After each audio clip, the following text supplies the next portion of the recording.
विद्यार्थी मित्रांनो नमस्कार. हिस्ट्रीच्या या सेशनमध्ये आपलं स्वागत आहे. आज आपण नवीन टॉपिक सुरू करणार आहोत.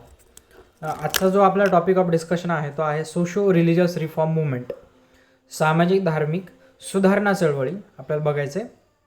जे टायटलमध्ये सुधारणा शब्द राहून गेलेला आहे. खाली ग्रोअरमध्ये दिलेलं एक स्टेटमेंट आहे, no reformation is possible without renaissance म्हणा किंवा रेनेसॉ असं म्हणा. ठीक आहे. तर ह्या सगळ्या चळवळी बघण्या अगोदर आपल्याला सामाजिक धार्मिक सुधारणा म्हणजे काय ते माहीत पाहिजे. आता सुधारणा शब्दाचा अर्थ असा होतो किंवा रिफॉर्म जेव्हा आपण म्हणतो, जेव्हा कुठलाही शब्द आपण वापरतो रिफॉर्म, आता रिफॉर्मचा अर्थ काय होतो? रिफॉर्म आणि एक दुसरा एक शब्द आहे बघा, चेंज आणि रिफॉर्म हे दोन वेगवेगळे शब्द आहेत. आता ह्या दोन्हींमध्ये काय फरक आहे? चेंज, समजा उदाहरणार्थ तुमच्याकडे ही एक वस्तू आहे, ठीक आहे, आणि त्या वस्तूचा हा एक कोपरा खराब झाला आहे, हा कोपरा खराब झाला आहे. तर चेंज या शब्दाचा अर्थ काय होतो की ह्या वस्तूच्या ऐवजी तुम्ही दुसरी एक वस्तू रिप्लेस करून नवीन वस्तू आणली. आणि सुधारणा किंवा फॉर्म एक आहे, त्याला परत एकदा रिफॉर्म करायचा आहे. म्हणजे काय की आपल्याला जो अनवॉन्टेड पोर्शन आहे, मग हा अनवॉन्टेड पोर्शन आहे. मग रिफॉर्मचा अर्थ काय होतो की हा अनवॉन्टेड पोर्शन काढून टाकून त्याच्या जागी नवीन पोर्शन बसवणे, दॅट इज रिफॉर्म. आता म्हणजेच रिफॉर्म शब्दाचा अर्थ असा होतो की आहे ती व्यवस्था अधिक ज्याला म्हणतो की सुटसुटीत करणे, अधिक चांगली करणे, त्यातल्या नको असलेल्या गोष्टी बाहेर काढणे, त्याला म्हटलं जातं रिफॉर्म असं म्हटलं जातं. म्हणजे सिस्टीम बदलली जात नाही, आहे त्या सिस्टीममध्ये, आहे त्या व्यवस्थेमध्ये थोडेफार बदल केले जातात किंवा काही प्रमाणात त्यात नवीन गोष्टी ॲड केल्या जातात, जुन्या काही गोष्टी काढून टाकल्या जातात. सो त्याला म्हटलं गेलेलं आहे सुधारणा, रिफॉर्म असं म्हटलं गेलेलं आहे. मग आता समजा टायटल जर बघितलं, आपण टायटलकडे बघितल्यानंतर आपल्याला एक गोष्ट काय कळते, सामाजिक व धार्मिक चळवळी असं म्हटलेलं आहे त्यांनी, सोशो रिलिजियस रिफॉर्म मुवमेंट. याचा अर्थ काय होतं? मग नुसतं असं का नाही म्हटलं सोशल रिफॉर्म असं का नाही म्हटलं, किंवा नुसतं असं का नाही म्हटलं रिलिजियस रिफॉर्म असं का नाही म्हटलं? काय रिझन असेल ह्या गोष्टीचा? तर भारताच्या संदर्भात, भारताच्या परिप्रेक्षात जर बघितलं, भारतामध्ये समाज आणि धर्म हा एकमेकांमध्ये गुंफलेला आहे, अडकलेला आहे. त्याच्यामुळे सामाजिक सुधारणा ह्या धार्मिक सुधारणांशिवाय पूर्ण होऊ शकत नाही, आणि धार्मिक सुधारणा ह्या सामाजिक सुधारणांशिवाय पूर्ण होऊ शकत नाही. उदाहरण जर द्यायचं ठरलं, सतीबंदीची चाल आहे किंवा सतीची चाल भारतामध्ये होती, नंतर ती बंद केली. आता सतीची चाल काही ज्या लोकांनी सुरू केली असेल किंवा त्याचे समर्थन करणारे जे लोक होते, तर त्या लोकांचं काय म्हणणं आहे की सती ही जी पद्धत आहे तर ती पद्धती धर्ममान्य आहे, वेदांमध्ये सतीचा उल्लेख दिसतो, म्हणून आम्ही ही प्रथा पाळणार आहे. म्हणजे तिचा बॅकग्राऊंड, त्या प्रथेचं बॅकग्राऊंड आपल्याला कळलं काय आहे की धार्मिक आहे, परंतु तिचे सगळे परिणाम हे सोशल, सामाजिक आहे. म्हणजे समाजावरती त्याचा परिणाम होतो आहे. कसा होतो आहे? आता उदाहरणार्थ समाज आपण म्हणतो, समाज म्हणजे काय? लोकांचा समूह म्हणजे समाज का? नाही. समाज म्हणजे असा लोकांचा समूह जो काही ठराविक नियमांनी, बंधनांनी एकमेकांशी जोडला गेलेला आहे. उदाहरणार्थ विवाह नावाची सामाजिक संस्था आहे, social institution, marriage as a social institution, म्हणजे त्याच्यामध्ये काही नियम आहेत. कुटुंब ही एक सामाजिक संस्था आहे. कुटुंब ज्याला आपण म्हणतो की कुटुंबात काही नियम आहेत, जे काय असेल ते, त्याला म्हटलं गेलेलं आहे सामाजिक गोष्टी. मग सतीची जी चाल आहे ती समाज देखील जे इम्पॅक्ट करते, समाजाला देखील इम्पॅक्ट करते, नुसते धार्मिक क्षेत्रामध्ये राहत नाही. सो भारतामध्ये समाज आणि धर्म एकत्र गुंफला असल्यामुळे सामाजिक आणि धार्मिक सुधारणाच्या चळवळी. मग चळवळी म्हणजे काय? चळवळीचा अर्थ काय होतं? मुवमेंट याचा अर्थ काय?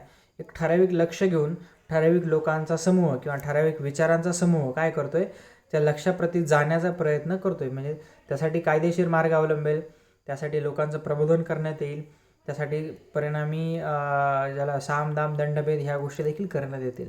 अशा पद्धतीने चळवळ म्हटली गेलेली. हेगेलने काय म्हटलेलं आहे? No reformation is possible without renaissance. म्हणजे आता रिफॉर्मेशन करायचं आहे आपल्याला, रिफॉर्म मुवमेंट तर करायचे आपल्याला, but it is not possible without Renaissance. Renaissance म्हणजे काय?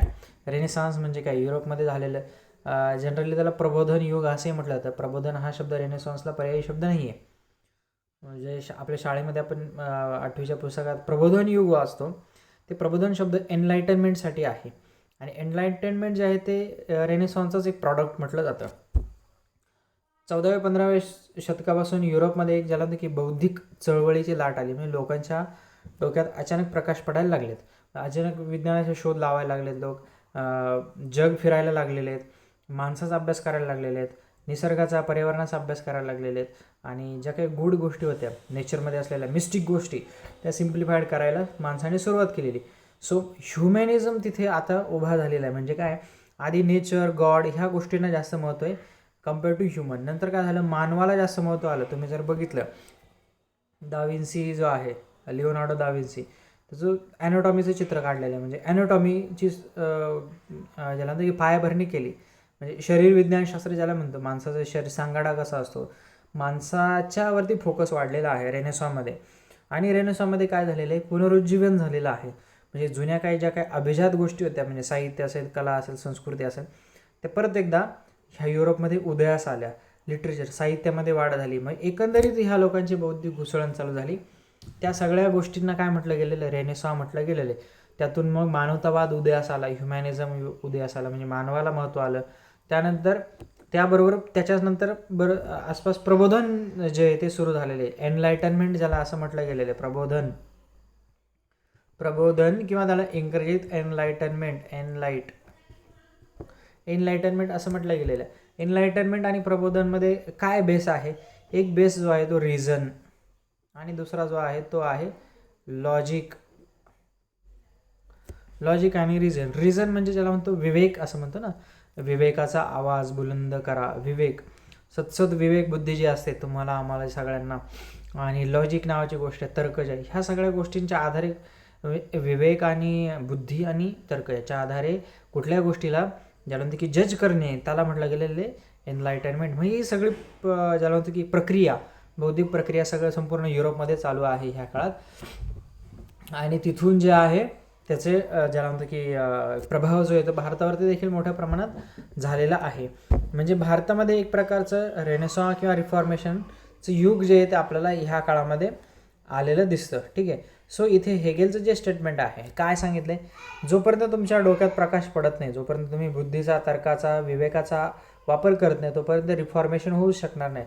तोपर्यंत तुम्ही कुठल्याही सामाजिक रूढी परंपरांना, धार्मिक परंपरांना प्रश्न करू शकणार नाहीत. म्हणून जोपर्यंत तुम्ही प्रश्न करणार नाही, प्रश्न कधी तयार होतो माणसाला, जिथे लॉजिक वापरलं जाईल तिथं प्रश्न पडतात.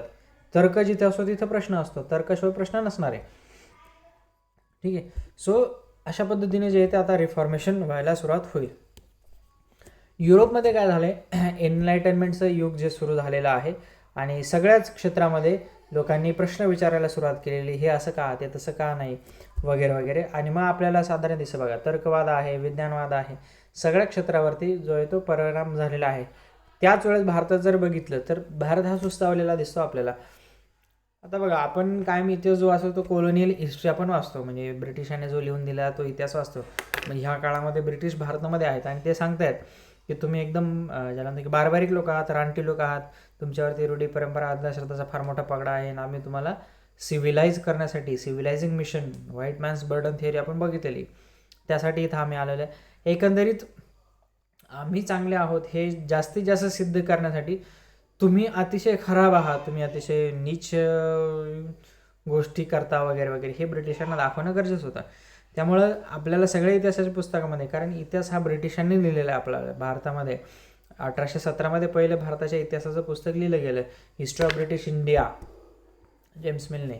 ठीक आहे, जेम्स मिल इतिहासकार आहे. हिस्ट्री ऑफ ब्रिटिश इंडिया 1817मध्ये पहिलं पुस्तक लिहिलं गेलं. प्रश्न विचारलेला आहे, याच्यावरती प्रश्न विचारलेला आहे की हे पुस्तक कोणी लिहिलं. आणि मग भारताच्या इतिहासाचे त्याच्यामध्ये 3 कालखंड केले, मुस्लिम, हिंदू इंडिया, मुस्लिम इंडिया आणि ब्रिटिश इंडिया, वगैरे वगैरे. त्याच्यामुळे आपल्याला दिसतं की भारतीय समाज जो आहे तो फारच डिग्रेड करून दाखवा, म्हणजे एकदम सुस्त झोपले लोक आहे, लय भंगार लोक आहे, काय करत नाही, यांना काही कळत नाही, वगैरे वगैरे. एवढं पण काही नाही आहे भारतामध्ये परिस्थिती, परंतु ते ज्याला म्हणतो ना कॉन्ट्रास्ट दाखवण्यासाठी हे थोडंसं जास्त आपल्याला ह्या काळात भारतामध्ये दिसून येतं. असो, पण ह्याच्यात काही तथ्य नाही आहे असंही नाही आहे, हे बहुतांशी खरं देखील आहे. भारतीय समाज पूर्वी युरोप हा डार्क एजमध्ये होता, भारत त्यावेळी सिव्हिलाइज होता. नंतर मध्ययुगाच्या काळामध्ये काय झालं, भारत हा डार्क एजेसमध्ये जायला सुरुवात होते. युरोप जो आहे तो काइंड ऑफ सिव्हिलाइज व्हायला सुरुवात होते. आणि ह्याच काळामध्ये ब्रिटिश भारतात येतात. ब्रिटिशांबरोबर अनेक व्यापारी येतात. व्यापाऱ्यांबरोबर ख्रिश्चन धर्मप्रसारक ज्याला म्हणतो मिशनरीज देखील येतात. आपण ऑलरेडी डिस्कस केलेलं आहे की भारतामध्ये मिशनरी यायला अधिकृतपणे परमिशन कधी मिळालेली आहे भारतात मिशनरींना यायला, 1813चा चार्टर ॲक्ट झाला आणि बाय विच जे काही मिशनरींना भारतात येण्यास परमिशन मिळालेली आहे. मिशनरी आलेले आहेत, भारतामध्ये शिक्षणाचा प्रसार झालेला आहे. आणि मग मिशनरींचाही देखील याच्यामध्ये फार मोठा वाटा आहे. रिफॉर्मेशनच्या चळवळी सुरू होण्याकरता ते तुम्हाला हळूहळू कळेलच कसं आहे ते, ठीक आहे.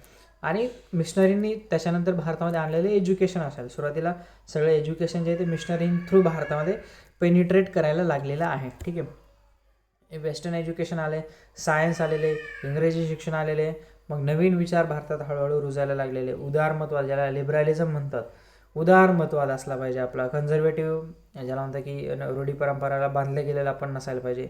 स्वातंत्र्य वगैरे ह्या सगळ्या गोष्टी आता हळूहळू पुढे यायला लागलेल्या आहेत. आणि लोकांना तसं वाटतं, भारतीय लोकांना असं वाटतं की आता आपण काहीतरी केलं पाहिजे. दुसरी गोष्ट आपण जे लास्ट म्हणजे मागच्या एका सेशनमध्ये एज्युकेशनच्या शिक्षणाचा जो टॉपिक आपण डिस्कस केला त्यातही आपण गोष्ट डिस्कस केली होती बघा. ब्रिटिशांनी भारतामध्ये आल्यानंतर कुठल्या क्षेत्रामध्ये पहिला जास्त हस्तक्षेप केला, तो आहे एज्युकेशन. का? कारण एज्युकेशनच्या माध्यमातून ब्रिटिशांना भारतामध्ये ज्या काही सुधारणा करायच्या, मग त्या धार्मिक असो, सामाजिक असो किंवा राजकीय असो, त्या काही सुधारणा करायच्या, त्यांना सुधारणांना पाठिंबा देणारा वर्ग इथं तयार करायचा आहे. म्हणून ब्रिटिशांनी भारतामध्ये इंग्रजी शिक्षण जे आहे ते सुरू केलेलं आपल्याला दिसून येतं आणि त्या शिक्षणाचा परिणाम झालाही तसाच, ठीक आहे. तर एकंदरीत आता हे ग्रोअरमध्ये दिलेली मांडणी की भारतामध्ये रिफॉर्मेशन का सुरू झालं, कशा पद्धतीनं सुरू झालं, ठीक आहे. हे जनरल आता आपल्याला दिसतंय की ज्याला आपण म्हणतो की पाश्चात्य विचारांचा जो ओघ आलेला आहे आणि त्या ओघामध्ये भारतीयांचे विचार देखील काही प्रमाणात पाश्चात्य विचारांशी मिळते जुळते व्हायला लागलेले आहेत, ठीक आहे. नवीन ग्रुप आता भारतामध्ये तयार व्हायला लागलेले, म्हणजे वेगवेगळ्या प्रकारचे ग्रुप्स आपल्याला दिसतात. म्हणजे एकंदरीत काय, जे भारतीय संस्कृती धर्म हिंदू धर्म आहे त्याचा द्वेष तिरस्कार करणारे काही ग्रुप भारतामध्ये तयार व्हायला लागले. उदाहरणार्थ डेरोजियन्सने देखील बऱ्याच प्रमाणात प्रयत्न केले रिफॉर्मेशनसाठी, परंतु चळवळ ही बंगालपुरती सीमित राहिली आणि कडवी चळवळ असल्यामुळे जास्त ती काही चाललेली नाही. त्या चळवळीला यंग बंगाल मुवमेंट असे म्हटलं जातं, ठीक आहे. त्याच्यानंतर काही विचार असे उदयास आले की भले आपण पाश्चात्य विचार जो आहे तो स्वीकारू, परंतु आपलेही इथले जे रूट्स आहेत ते आपण धरून ठेवायला पाहिजे. उदाहरणार्थ काय आहे की राजाराम मोहन राय जर आपण बघितलं, सुधारणांचे प्रवर्तक त्यांना मानलं जातं.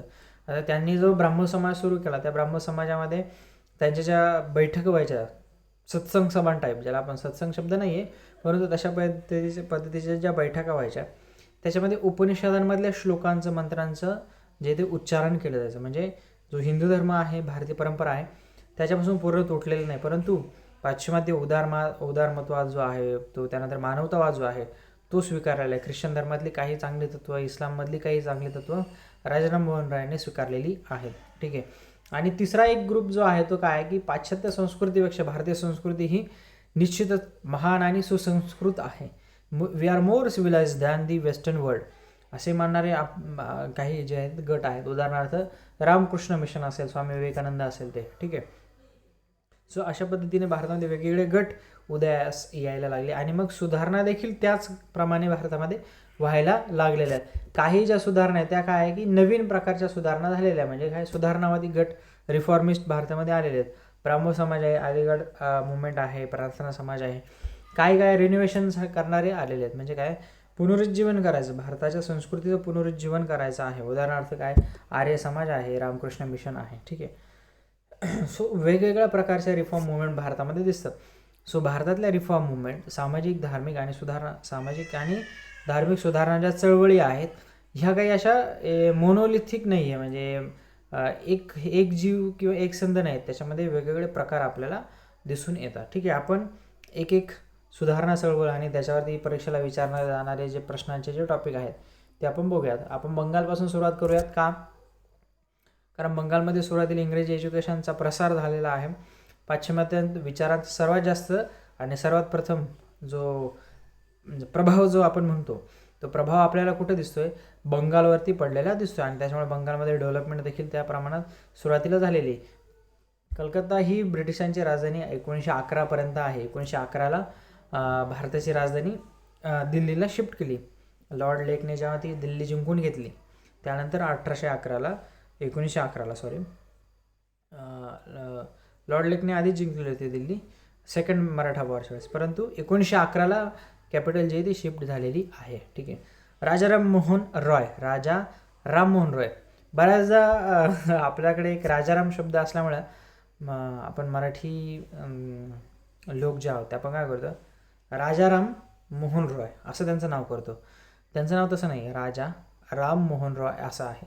आता राजा शब्द कुठून आलेला आहे, राजा शब्द कुठून आला, तर राजा हा शब्द जे मोठे जमीनदार आहे, परमनंट सेटलमेंटमध्ये असलेले मोठे जमीनदार, कायमधारा पद्धती जी होती त्याच्यामधले असलेले मोठे जमीनदार, त्यांना राजा हे टायटल दिलं जायचं. त्या परमनंट सेटलमेंटमधले हे राजाराम मोहन रॉय आहेत. त्यांना फादर ऑफ इंडियन रेनेसॉन्स, प्रबोधनाचे जनक असं म्हटलं तर, आधुनिक भारताचे जनक, पिता असंही म्हटलं तर भरपूर उपाधी त्यांना टायटल जे ते दिले जातात. ठीक आहे. जमीनदार होते, ब्राह्मण कुळातले आहेत, खूप साऱ्या भाषा त्यांना यायच्या, अवगत होत्या. याच्या आधारावरती एक प्रश्न विचारायला की व्यक्ती ओळखा, आणि भरपूर साऱ्या भाषा त्यांना माहिती. तर कोण आहे ते, राजाराम मोहन रॉय. सिंपल आहे. बंगाली भाषा आहे, फारसी भाषा आहे म्हणजे पर्शियन भाषा आहे, संस्कृत तर ऑब्व्हियसली आहे, अरेबिक त्यांना येते, त्यांना इंग्रजी येते, फ्रेंच, लॅटिन, ग्रीक आणि हिब्रू देखील त्यांना येते. ठीक आहे. भरपूर साऱ्या भाषा त्यांना येतात, आणि मग भरपूर साऱ्या भाषा येत असल्यामुळे भरपूर साऱ्या धर्मांचे ग्रंथ देखील त्यांनी वाचलेले आहेत. मग त्यांच्यामध्ये आपल्याला दिसतं की इव्हन त्यांनी यहुदी धर्मापर्यंत अभ्यास केलेला आहे, यहुदींचा अभ्यास केलेला आहे. यहुदी म्हणजे ज्यू लोक. ठीक आहे. त्यानंतर ख्रिस्तींचा अभ्यास केला आहे, इस्लामचा अभ्यास केला आहे, भारतामध्ये असलेला हिंदू धर्म, बौद्ध धर्म आहे, या सगळ्या धर्मांचा त्याने अभ्यास केलेला आहे. आणि ह्या सगळ्या धर्मांमधली जी काही चांगली तत्त्व आपल्याला शोधता येतील ती शोधून त्याचं एक सेट तयार करण्याचा काही प्रयत्न जो आपल्याला दिसून येतो. ठीक आहे. त्यांनी काय सांगितलं बघा, क्लिअरली काय सांगितलं, हिंदी लोकांनी ख्रिस्ती धर्म स्वीकारण्याची गरज नाही. कारण मोठ्या प्रमाणात इथे काय होतं की ख्रिस्ती धर्म स्वीकारण्याची चळवळ आणि मिशनरीचा जोरदार प्रचार ह्या काळात भारतामध्ये आपल्याला दिसून येतो. आणि मिशनरी प्रचार करतानाही अशाच पद्धतीने प्रचार करतात. मिशनरी प्रचार कसा करतात की इथे ख्रिश्चन लाईट आपल्याला पसरवायचे आहे, तर मग हिंदू धर्म जो आहे तो अनिष्ट रूढी परंपरांवाला आहे, मग त्याला सोडून ह्या नवीन धर्मामध्ये तुम्ही सामील व्हा. आणि वेगवेगळ्या प्रकारची ज्याला म्हणतो की मेथोडॉलॉजी वापरलेली आहे, शिक्षण वापरलेले, सोशल सर्व्हिस वापरलेले, अन्नधान्य देणे, औषधं दवाखाने पुरवणे आणि त्याच्या माध्यमातून प्रचार आणि प्रसार धर्माचा करणे, हे मिशनरींचं अशा पद्धतीचे मोडस ऑपरेंडी आपल्याला दिसून येते. ठीक आहे. राजाराम मोहन रॉय यांनी काय सांगितले की ख्रिस्ती धर्मातली चांगली तत्त्व जी आहे ती, न्यायाचं तत्त्व जे आहे ते आपण घेतलं पाहिजे. ठीक आहे. समानतेचं तत्त्व इस्लाममधून घ्या, न्यायाचं तत्त्व ख्रिश्चनिटीमधून घ्या, परंतु ते घेत असताना आपल्याला कन्वर्ट होण्याची गरज नाही, भारतीयांनी कन्वर्ट होण्याची गरज नाही. हिंदू धर्मातही तुम्ही चांगल्या गोष्टी रिफॉर्म केल्या तर बाकी जे आहे ते तुम्हाला खूप चांगलं भेटेल. ठीक आहे. वेदांतामधील धर्माचं आचरण जे आहे ते आपण केलं पाहिजे. ठीक आहे. 1815 आत्मीय सभा स्थापन केली, प्रश्न विचारलेला आहे. आणि 1828 ब्राह्मो समाज स्थापन केलेले. आता हे ब्राह्मो समाज बऱ्याचदा चुकून किंवा गैरसमजातून किंवा थोडं असलेलं अज्ञानातून हे ब्राह्मो समाज म्हणजे ब्राह्मणांचा समाज असं बऱ्याचदा वाटतं, परंतु ते तसं नाही आहे. आता एक गोष्ट लक्षात घ्या, जे फार मोठे हिस्टॉरिक ब्लंडर ब्रिटिशांनी भारतामध्ये केले, जातीचं भांडणं लावून गेले, तिथून काय शब्द आहे, धार्मिक परिप्रेक्षात, आध्यात्मिक परिप्रेक्षात एक ब्रह्म नावाची गोष्ट आहे, ब्रह्म नावाचा एक शब्द दिसतो आपल्याला. ब्रह्मा वेगळा आणि ब्रह्म वेगळं. ब्रह्म नावाचं चैतन्य तत्व आहे, ब्रह्म नावाचं तत्व आहे. आता हे ब्रह्मतत्व जे जेव्हा इंग्रजीत ट्रान्सलेट केलं तेव्हा ते अशा पद्धतीनं केलं. हा शब्द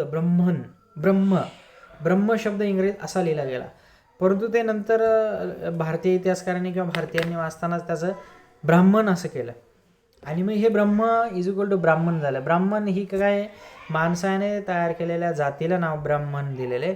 ब्रह्म हे तत्व आहे, चैतन्य तत्व आहे, आमच्यामध्ये सगळ्यामध्ये असणारे जे तत्व आहे, अहम ब्रह्मास्मी, तर ते तिथलं जे ब्रह्म आहे. ठीक आहे. ते सगळ्यात सुपिरियर आहे वगैरे वगैरे. नंतर जेव्हा असं लिहिलं गेलं की ब्रह्म हे सर्वोच्च आहे, तर त्याचं इंग्रजी ट्रान्सलेशन कसं केलं, ब्रह्मन इज अ सुपेरियर आणि मग ब्राह्मण इज सुपेरियर असं झालेलं आहे. तर ते ब्रह्म आणि ब्राह्मण वेगळं आहे. दुसरी गोष्ट, बेंगॉलीमध्ये जेव्हा आपण शब्द लिहितो तेव्हा ओ शब्दाचा वापर जास्त होतो. ओ म्हणजे उदाहरणार्थ आपण प्रणव मुखर्जी असं म्हणतो, तर ते बंगालमध्ये काय होतं, प्रणोब मुखर्जी असं म्हटलं जातं, म्हणजे ओ जोडला जातो. त्याच्यामुळे ब्रह्म, तर त्याचं काय झालं, ब्राह्मो झालं. ठीक आहे. सो अशा पद्धतीने ब्रह्म शब्दाचा अपभ्रंश नाही म्हणता येणार, ट्रान्सलेशन किंवा उच्चारच असा बेंगॉलीमध्ये होतं. ठीक आहे. मग तो ब्राह्मो समाज तयार झालेला आहे, 1828मध्ये स्थापन केलेला आहे. म्हणजे सोसायटी ऑफ ब्रह्मन किंवा ब्रह्म समाज असं एक स्थापन केलेलं आहे. भारतीय संस्कृतीबद्दल आदर आहे, परंतु पाश्चात्यांच्याही चांगल्या गोष्टी आपण घ्यायला पाहिजे. इंग्रजी शिक्षणाचा पुरस्कार देखील यांनी केलेला आहे, राजाराम मोहन रॉय यांनी केलेला आहे. ब्राह्मो समाजबद्दल आपल्याला बघायचं आहे, पण राजाराम मोहन रॉय यांच्याबद्दल आपण बघतो. विचारलेला प्रश्न काय की त्यांनी कुठले न्यूजपेपर वृत्तपत्र सुरू केलेले आहे. उर्दूमध्ये मिरात उल अखबार सुरू केलेलं आहे. पर्शियनमध्ये जामे जहानुमा सुरू केलेलं आहे. बंगालीमध्ये संवाद कौमुदी हे वृत्तपत्र सुरू केलेलं आहे. ठीक आहे. त्यानंतर काय सांगितलेलं आहे की वृत्तपत्रांच्या स्वातंत्र्याचा पुरस्कार केलेला आहे, नागरी हक्कांचं समर्थन केलेलं आहे, चांगल्या चांगल्या गोष्टींना ऑब्व्हियसली समर्थन असणारे, वाईट गोष्टींना विरोध असणारे, सतीप्रथेला विरोध असणारे, जातीप्रथेला विरोध असणारे, सर्वात त्यांचं मोठं काम जे आहे ते सतीप्रथेच्या विरोधात मानलं गेलेलं आहे. ठीक आहे. विश्वधर्म त्यांनी सांगितलं, युनिव्हर्सल रिलिजन सांगितलेलं आहे. धार्मिक ऐक्य असावं, म्हणजे सगळ्या धर्मांमध्ये ऐक्य असावे, सगळे धर्म बेसिकली एकमेकांना जोडले गेलेले आहेत, सर्व धर्मांचे बेसिक टेनेट्स ज्याला म्हणतो मूलभूत तत्व ही सारखेच आहे असं त्यांचं म्हणणं आहे. ठीक आहे. रवींद्रनाथ टागोरांनी काय सांगितलेलं आहे की आधुनिक युगाचे महत्त्व ओळखणारे तत्कालीन एकमेव व्यक्तिमत्व यांचा उल्लेख राजाराम मोहन रॉय यांचा असा केला होता. सुमित सरकार मात्र थोडीशी वेगळी भूमिका घेतात. मोठमोठे हिस्टोरियन आहेत, ते म्हणतात की मॉडर्नायझेशनमध्ये राजाराम मोहन रॉयांची कामगिरी जी आहे ती थोडीशी लिमिटेड आहे, हे सुमित सरकारांचं म्हणणं आहे. 1815 आत्मीय समाज आहे, 1828ला ब्राह्मो समाज आहे. त्याच्या आधी वेदांत कॉलेज 1826ला सुरू केलेलं आहे. बघा, कॉलेजचं नावच वेदांत कॉलेज आहे. वेदांत कॉलेज आहे. पाश्चात्य विद्या आणि वेदांताच्या दोघांचे वेस्टर्न एज्युकेशन आणि इंडियन एज्युकेशन दोन्हींचाही आपण जे काय केलं पाहिजे, प्रचार प्रसार केला पाहिजे. वेदांत कॉलेज जे म्हटलं गेलेलं आहे. आता वेदांत शब्दांचा अर्थ काय होतो, वेद नावाची जी गोष्ट आहे, आता वेदांमध्ये काही नॉलेज आहे, आता वेदांमधलं नॉलेज पटकन समजत नाही, म्हणून त्याला सिम्प्लिफाय करत करत बरेचसे ग्रंथ तयार झाले आणि शेवटले जे ग्रंथ तयार झाले त्यांना म्हटलं तर वेदांत म्हटलं जातं किंवा उपनिषद असंही म्हटलं जातं त्यांना. उपनिषद म्हणजेच वेदांत. वेदांचा अंत कुठं होतं, उपनिषदांपर्यंत होतो. तिथपर्यंत ते वैदिक तत्त्वज्ञान जे आहे ते पसरलेलं आहे. मग भारतामध्ये खूप सारे उपनिषद फेमस आहे बघा. छांदोग्य उपनिषद आहे, मांडुक्य आहे, मुंडक आहे, केन उपनिषद आहे, प्रश्न उपनिषद आहे, भरपूर सारे उपनिषद आहे. तर उपनिषदांना देखील बेस राजाराम मोहन रॉय यांनी मांडलेला आहे. प्रश्न विचारायला की स्पेनमध्ये जेव्हा क्रांती झाली त्या क्रांतीचा विजय उत्सव भारतामध्ये राजाराम मोहन रॉय यांनी साजरा केला आणि लोकांना मेजवानी दिली की स्पेनमध्ये आता क्रांती झालेली आहे. ठीक आहे. सो आपण ब्राह्मो समाज बघूयात. ब्राह्मो समाजाची स्थापना किंवा ब्रह्म समाज, सोसायटी ऑफ ब्रह्म 1828मध्ये स्थापन झालेला आहे. हिंदू धर्मातली पहिली सुधारणा चळवळ असं म्हटलं गेलेलं आहे. काही पुस्तकांमध्ये काय दिलेलं आहे, उदाहरणार्थ मी तुम्हाला याचा जर उल्लेख केला, स्पेक्ट्रमचं जे पुस्तक आहे, आता हे स्पेक्ट्रमचं the brief history of modern India, spectrum पब्लिकेशनचं पुस्तक आहे. तर याच्यामध्ये आपल्याला ह्या ज्या काही सामाजिक आणि धार्मिक सुधारणा चळवळी आहे त्याच्यामध्ये सर्वात आधी जे नाव दिलेलं आहे, सर्वात आधी नाव दिलेलं आहे, इथं कदाचित दिसणार नाही तुम्हाला, ते मिरर इफेक्ट आहे. इथे दिले की स्वामीनारायण संप्रदाय दिलेले, सहजानंद स्वामी, गुजरातमध्ये असलेलं कार्य, पहिली रिफॉर्म चळवळ किंवा सुधारणा चळवळ म्हटले गेले. त्याच्यानंतर ब्राह्मो समाज 1828ला साधारण आपल्याला दिसून येत आहे. ठीक आहे. सो पहिली सुधारणा असंही म्हणू शकतो किंवा दुसरी सुधारणा चळवळ असंही म्हणू शकतो आपण. स्थापक ऑब्व्हियसली राजा राम मोहन रॉय हे आहेत, ब्राह्मो समाजाचे स्थापक आहे. आणि एकंदरीत बंगाली युवा वर्ग जो आहे तो इकडे आकृष्ट व्हायला लागलेला आहे. हिंदू धर्माचं रक्षण करण्यासाठीही बरेचसे लोक याच्यामध्ये आले. आता इथं तुम्ही म्हणाल हिंदू धर्माच्या रक्षणाचा काय संबंध आहे, तर तुम्हाला तो आपला टॉपिक ऑफ डिस्कशन नाही आहे. इथं धर्म वगैरे आपल्याला डिस्कस करायचा नाही, परंतु कल्चरच्या परिप्रेक्ष्यातून जर बघितलं तर जेव्हा भारतामध्ये मिशनरींचा प्रसार आणि प्रचार चालू आहे, तर तुम्ही बघा, ज्याला आपण म्हणतो ना language of power and power of language. उदाहरण तुम्हाला एक उदाहरण देतो. तुम्ही जर बघितलं महाराष्ट्रामध्ये ज्याला शुद्ध मराठी भाषा कोण बोललं असं म्हटलं तर, म्हणजे कोणाची शुद्ध भाषा आहे कोणाची मराठी शुद्ध मराठी, असं जर प्रश्न विचारला, ॲक्च्युली हा पूर्णतः चुकीचा प्रश्न आहे. भाषा हे फक्त कम्युनिकेशनचं मीडियम असतं. त्याच्यामध्ये शुद्ध भाषा, बोलीभाषा वगैरे, शुद्ध भाषा आणि स्टँडर्ड भाषा असं काही नसतं, ते आपण तयार केलेलं आहे. परंतु तरी आपण समजा प्रश्न विचारला की शुद्ध मराठी कुठली, तर जनरली लोक सांगतात की पुणेरी मराठी जी तो शुद्ध मराठी आहे. रिझन काय? पुणे हे सेंटरचं पॉवरचं सेंटर आहे. पुण्यामधून व्यापारी मार्गे जातात. पुणे सेंटर आहे, व्यापाराच्या सेंटरला आहे. पुण्यामधून ज्यानंतर धार्मिक अँगल देखील पुण्याला, म्हणजे वारी जाताना पुण्यातून जाते. लोकांचं एकमेकांशी आदानप्रदान होतं आणि सत्तेचं केंद्र देखील आहे. पेशवांचं केंद्र पुण्यातच आहे. त्याच्यामुळे पेशव्यांची जी भाषा आहे ती भाषा पॉवरफुल मानली गेली आणि ती स्टँडर्ड मानली गेली. उदाहरणार्थ तुम्ही जर बघितलं, आज समजा 2020 आहे, केंद्रामध्ये समजा BJPचं सरकार आहे, तर BJPचं सरकारचं काय म्हणणं आहे की हिंदीचा प्रसार आणि प्रचार करायचा. तर तुम्ही जर बघितलं तर बऱ्याच ठिकाणी हिंदी भाषा ही मुद्दामहून वापरली जाते. मुद्दामून म्हणजे प्रचार आणि प्रसार करण्यासाठी. मग त्याच्यामुळे लोकांना देखील सवय लागते. म्हणजे पॉवरमध्ये जे काही लोक असतात ते ज्या गोष्टींना पुढं करतात त्या गोष्टी ऑफिशियल बनतात किंवा स्टँडर्ड बनतात, असं आपण म्हणूयात. तर मग काय झालं आहे की ह्या काळामध्ये भारतामध्ये सत्तेत असलेले लोक कोण आहे? ब्रिटिश लोक आहे. आणि ब्रिटिशांचा धर्म कुठला आहे? ख्रिश्चन धर्म आहे. दुसरी गोष्ट, ब्रिटिशांकडे सत्ता आहे, ताकद आहे, शिक्षण आहे, लोकांवरती राज्य करण्याची जी की वृत्ती आहे आणि स्किल्स देखील आहेत एवढे. दुसऱ्या भारतात आलेले मिशनरी आहेत. मग मिशनरींनी जोरदार भारताच्या धर्मावरती अटॅक केलेला आहे. मग भारतीय लोक जे ते गांगारून गेलेले लोक आहे आणि त्याला काहीतरी रिस्पॉन्स आपल्याला द्यायचा आहे. भारतीय लोकांना हे कळते की ख्रिश्चनिटीने आणलेली काही तत्त्व जी चांगली आहेत, परंतु जी काही भारतीय तत्त्व आहे किंवा हिंदू धर्मातली तत्त्व आहे, भारतीय संस्कृतीतली ती तत्त्व आहे, ते काही सगळीच खराब नाही. जेवढे ख्रिश्चन मिशनरी सांगतात तेवढं मग आपण आपलं काहीतरी संरक्षण केलं पाहिजे. आणि म्हणून, परंतु एकंदरीत काय झालं की ख्रिश्चन मिशनरींनी जी तत्त्व स्टँडर्ड मानली गेली किंवा ज्या गोष्टी ज्याला म्हणतात ना रेफरन्स मानल्या, चांगल्या मानल्या, त्या गोष्टी भारतीय संस्कृतीमध्ये, भारतीय धर्मामध्ये कशा आहेत हे दाखवण्याचं कार्य जे आहे ते मुख्यतः आपल्याला ह्या सगळ्या चळवळींचं दिसतं. बरेचशा इतिहासकारांनी हे म्हटलेलं आहे, रेमंड विल्यम काहीतरी एक इतिहासकार, मी एकदा वाचलं होतं, त्यांनी हे सांगितलेलं आहे सगळ्या गोष्टी की मिशनरींना आता काउंटर करायचं. मग काय सांगायचं, मिशनरी जर म्हणत असतील की आमच्या धर्मामध्ये मोनोथिझम आहे, एकेश्वरवाद आहे, तर मग सगळ्या भारतातल्या सुधारणावादी चळवळींनी काय सांगितले, बघा आमच्याकडे देखील एकेश्वरवाद आहेच आहे. आम्ही अवतार जरी असले, भारतामध्ये अवतार परंपरा जरी असले तरी आमचा बेस जो तो एकेश्वरवाद आहे आणि आम्ही अवतार मानत नाही. हे अवतार मान्य करण्याची अमान्य करण्याची जी टेंडन्सी आहे ती कशामुळे आहे, तर ती मिशनरीच्या अटॅकमध्ये. कारण ख्रिश्चन धर्मामध्ये अशी कुठली पद्धत नाही. ख्रिश्चन धर्मामध्ये इव्हन मूर्तीपूजा नाही आहे. म्हणून बऱ्याचशा ज्या सुधारणा चळवळी ह्या काय सांगतात की आम्हाला देखील मूर्तीपूजा मान्य नाही.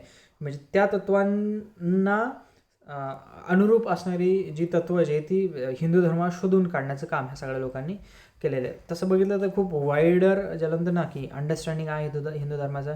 खूप साऱ्या ज्यानंतर कॉन्ट्राडिक्टरी ट्रॅडिशन्स देखील एकत्र इथे आहेत. ब्राह्मो समाज आता काय व्हायला लागलेलं आहे, सगळा बंगाली युवा वर्ग तिकडे आकृष्ट व्हायला लागलेला आहे.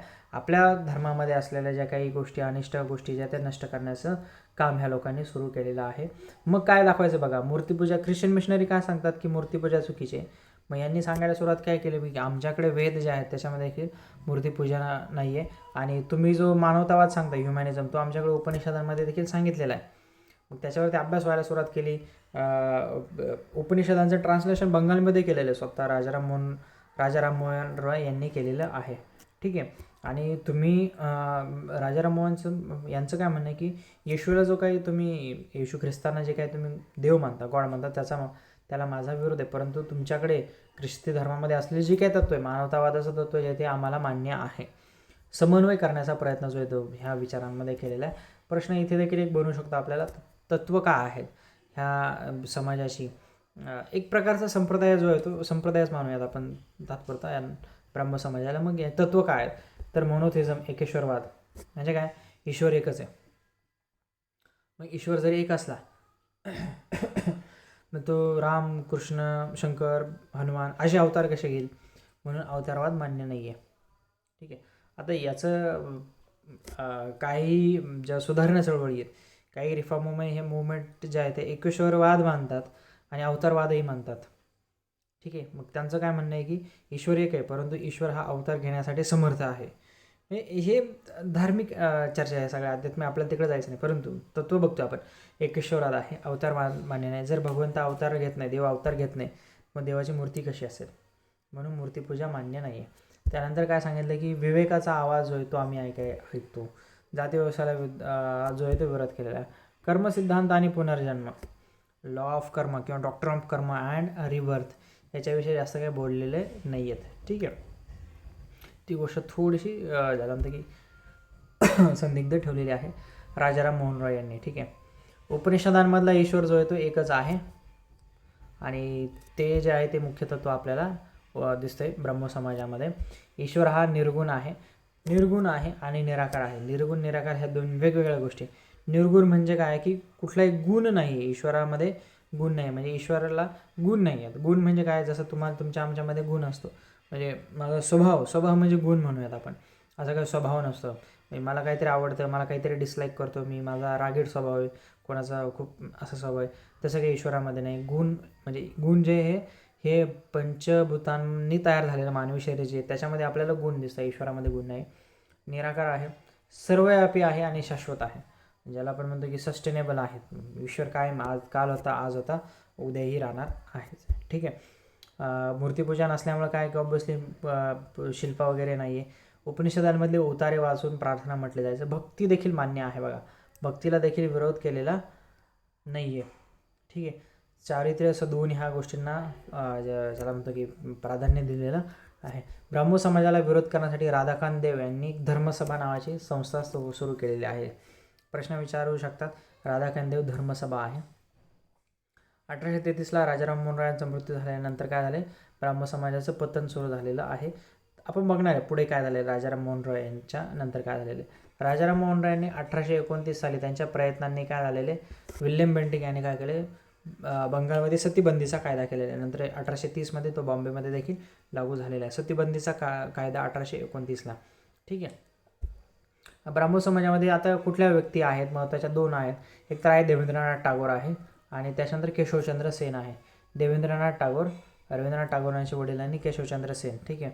1842 ब्राह्मो समाजामध्ये प्रवेश केलेला आहे आणि ब्राह्मो समाज ही हिंदू धर्मातली चळवळ आहे हे त्यांनी ठामपणे सांगितलेलं आहे. केशवचंद्र सेन काय म्हणायचे की आपला आणि हिंदू धर्माचा काही संबंध नाही आहे, असे इथपर्यंत ते जे आहे ते झालेले. शाखा भरपूर यांनी वाढवलेल्या आहेत देवेंद्रनाथ टागोरांनी. केशवचंद्र सेन 1858 साली ब्राह्मो समाजामध्ये आलेले आहेत.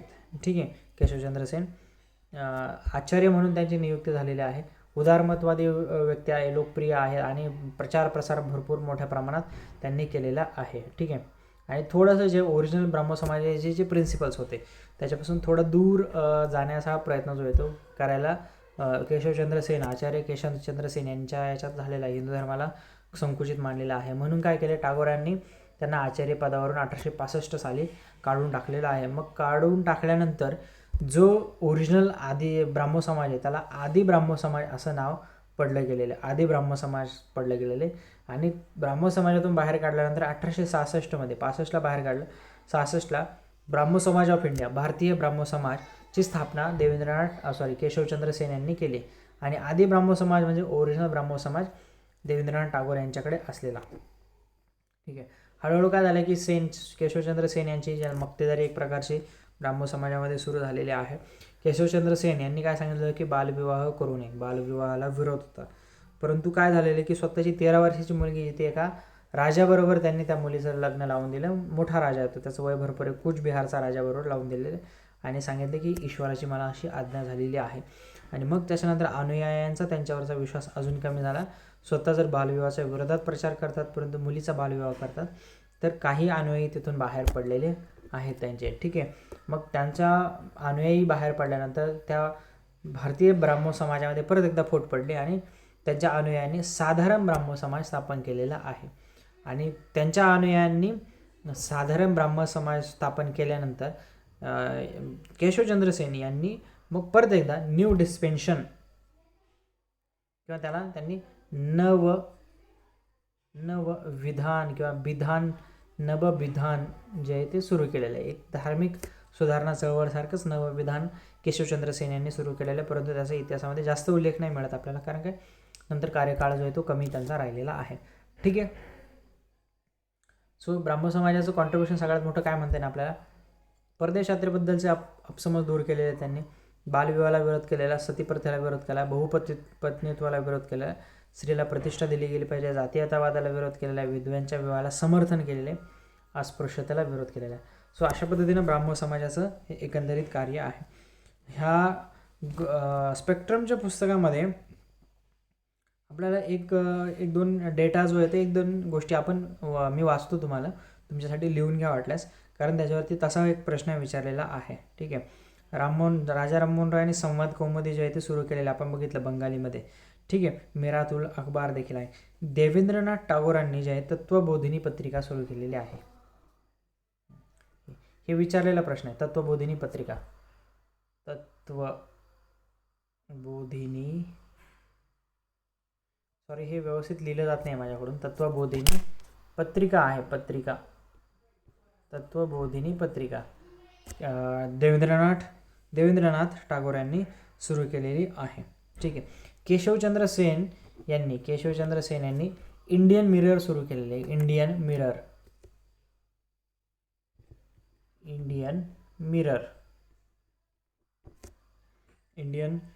मिरर नावाचं जर्नल जे आहे ते सुरू केलेले आहे.